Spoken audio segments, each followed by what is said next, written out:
sekali dan seru banget di SMA kelas 11. Tapi sebelumnya kalian masih ingat gak sih di kelas 10 sempat belajar tentang fungsi yang biasanya ditulis fx.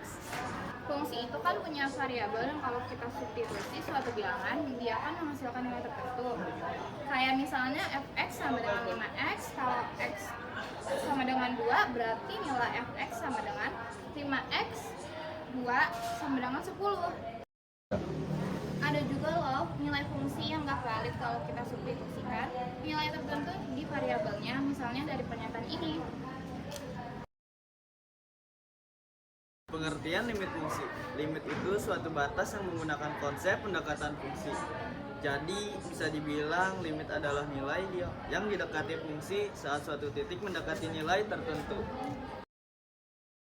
Sifat-sifat limit fungsi adalah aturan aljabar untuk menyederhanakan dan menghitung nilai limit, meliputi limit konstanta, penjumlahan, pengurangan, perkalian, pembagian, perpangkatan, dan akar. Sifat-sifat ini memungkinkan fungsi yang kompleks dipecah menjadi komponen yang lebih mudah dievaluasi. Secara umum, limit dari operasi fungsi sama dengan hasil operasi dari limit-limit fungsi individualnya. Cara menyelesaikan soal limit.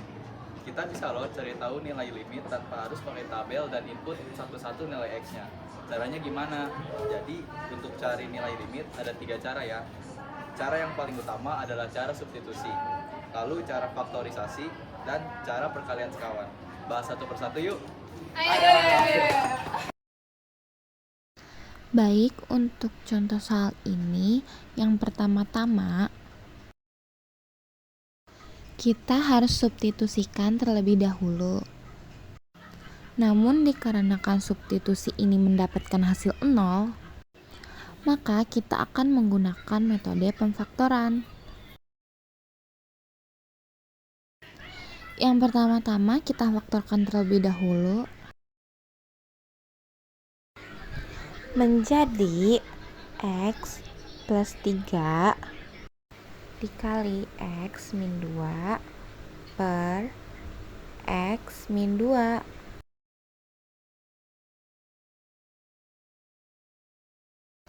Lalu x min 2 saling menghabiskan.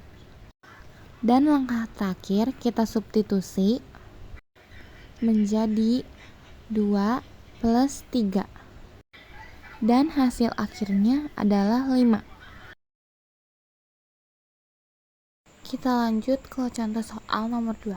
Faktor sekawan dari 2 min akar x adalah 2 plus akar x. Lalu 4 min x dikali 2 plus akar x, kita turunkan saja dulu. Untuk perkalian 2 min akar x dan 2 plus akar x, kita menggunakan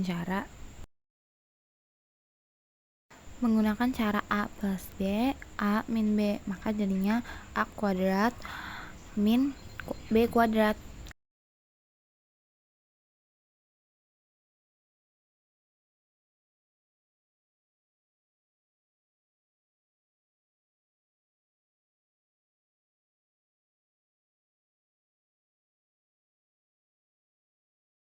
Jadi 2 kuadrat min akar x kuadrat.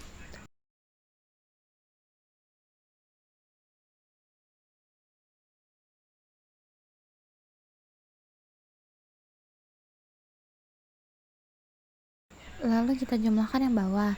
2 kuadrat sama dengan 4, akar x kuadrat sama dengan x. 4 min x saling menghabiskan.